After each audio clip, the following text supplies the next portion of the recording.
Okay, so now that we've got all the elements we're going to use, or most of the elements we're going to use, I'm going to do a little temp mix. This isn't like a final mix down, but I kind of like things to just sound good before I arrange them. Because if not, when I'm getting to the arranging phase, I start mixing and then it gets all weird. So this is just how to do a basic mix down that'll get you like kind of 50% there.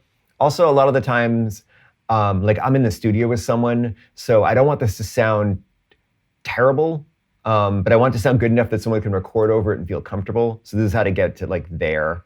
And as far as going from that into the arranging phase, a lot of times, like if I was in the studio with like a vocalist, like I would get as far as what we're about to do now, and then I would just run off like a 3-minute loop of that and have them record it and do all the arrangement later. So let's listen to what we got.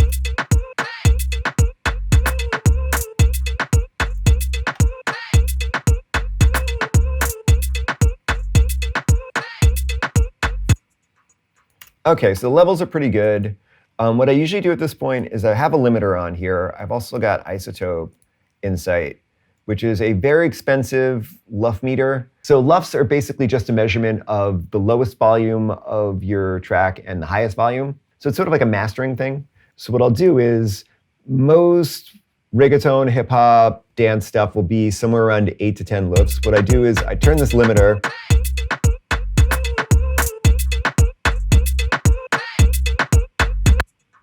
and I just ride it up till that's saying about 10 LUFs, which is about how squished it would be with the master. And then I just listen for things and then kind of hear what sounds wrong and then just fix it real quick. So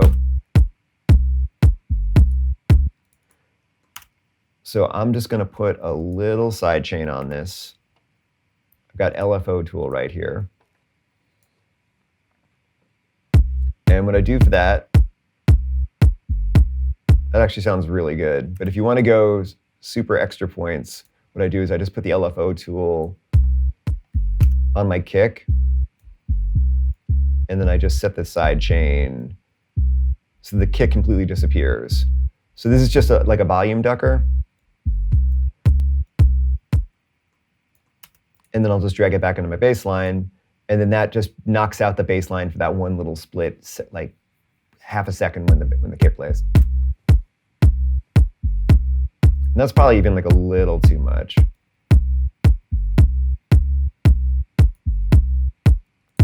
Like weirdly like this, that like weirdly, even just playing, like that isn't good like sound engineer theory, but like they actually work together pretty well just on their own. So there's like very little you have to do. And then I'm also gonna throw an EQ on there and just take out the totally inaudible frequencies, like 30.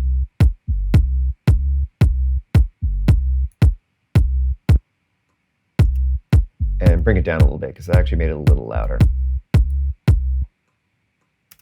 Oh, and what we're also gonna do is just drag everything down, because I just realized our gain staging is really messed up. Oh, here, just to show you what I mean by that, guys, is if I take this limiter off, everything's going through the output on Ableton. So like +3, so that would totally distort when you actually go to bounce it out later. So we're just gonna drag this whole thing down like -7. So it's a lot quieter, but then we can turn the limiter back up and get it back up to the same volume we had it.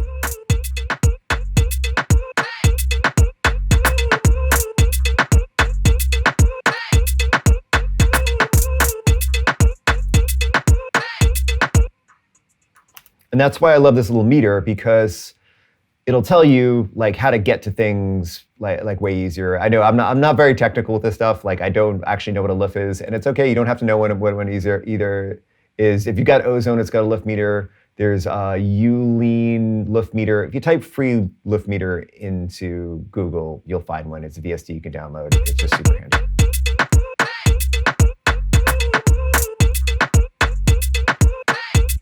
Okay, so this is very aggressive. So this is sort of a split between doing mixing and sound design, but I'm gonna throw a little RC20. You've all seen this. It's rented on Splice for $10 a month, but it's just kind of a handy multi-effects unit. So this is like literally the stock vinyl.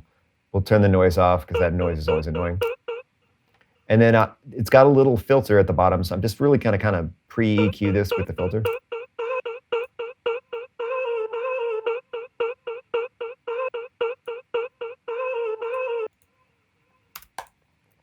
And let's add a dab of reverb to that. I like medium ambience. I like all these. Whenever I use this Valhalla room, not the Ableton stock, you can use the Ableton stock. I like this a little nicer. I think it's like $50, but like this guy Valhalla, he does like all super cheap reverb and delay plugins. And they're all really good, and he does it all himself. So like I like to support like auteur kind of plugin designers, and this is probably the best reverb you're going to get for the money, and it's better than a lot more expensive reverbs.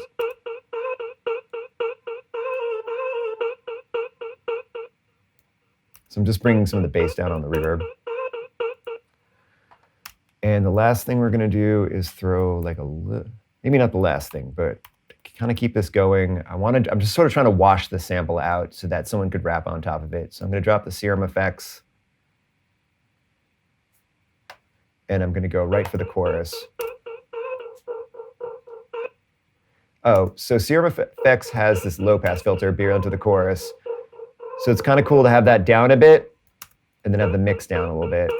But it takes a little bit of the high end out.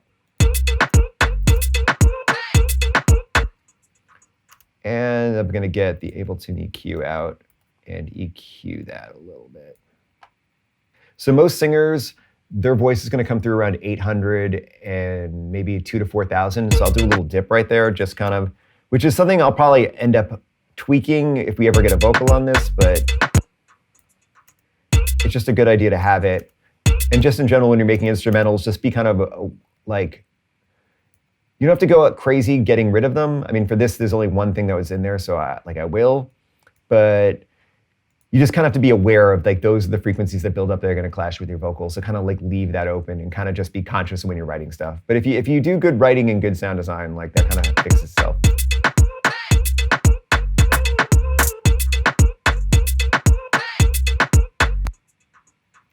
All right, cool. And then the last thing is that vocal is boring me already. So what I'm going to do is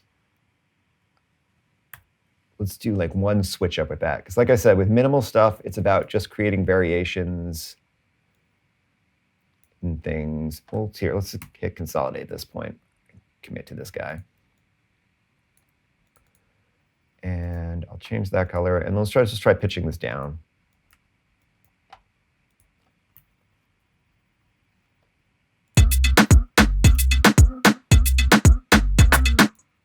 Oh, that sounds awesome. So now we've got all the elements. Oh, and the last thing I'll do is I am going to bus all these drums. Label that drums. Yellow again. And the last thing I'm going to do is put a high pass, low pass filter on the drums. This is Bass Clef's Easy Filter. If you go to just Google Bass Clef, he has a bunch of free Ableton racks that are really handy. And this one is just a high pass and a low pass filter, but he rigged it up that when the filters aren't working, they turn off. Because if you look on like the high pass filter, when it's all the way up at 20 hertz, like the resonance will be all there. It's just one of those like weird little utility things that just makes your life easier of not having to automate, like turn the filter on, sweep the filter, like it all does it all on one knob. So like they're free to sign up for his emails. He's got some cool content. It's worth it. So with the high pass, low pass, we can start when we get to the arranging, just do stuff like, or just do a little cutout. Makes it super easy for arranging doing fills. The last thing we're gonna do is a little thing with the bass line. So I forgot about that, is that we have that high bass line, and as you can hear, it's way louder than the low bass line. That's just kind of like the way bass works. It depends on what frequency is hitting. So I'm going to label this, I'm going to dupe it, bass low, bass high. Make that a cool color. Super simple, easy to remember.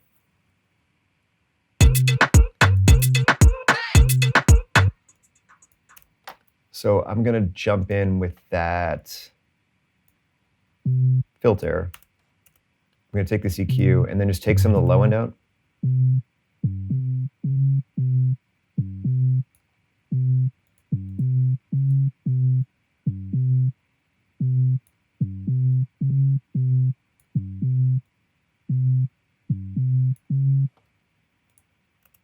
And I'm going to drop it, like, let's start with 4 dB. The idea being that this is going to be more of just like a breakdown kind of bass line. So we take the kick out.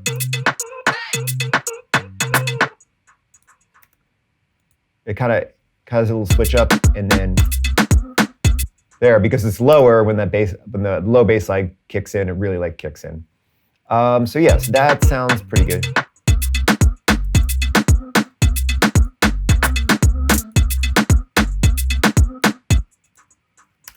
That sounds pretty good. Let's take this and turn this into an actual instrumental and arrange it.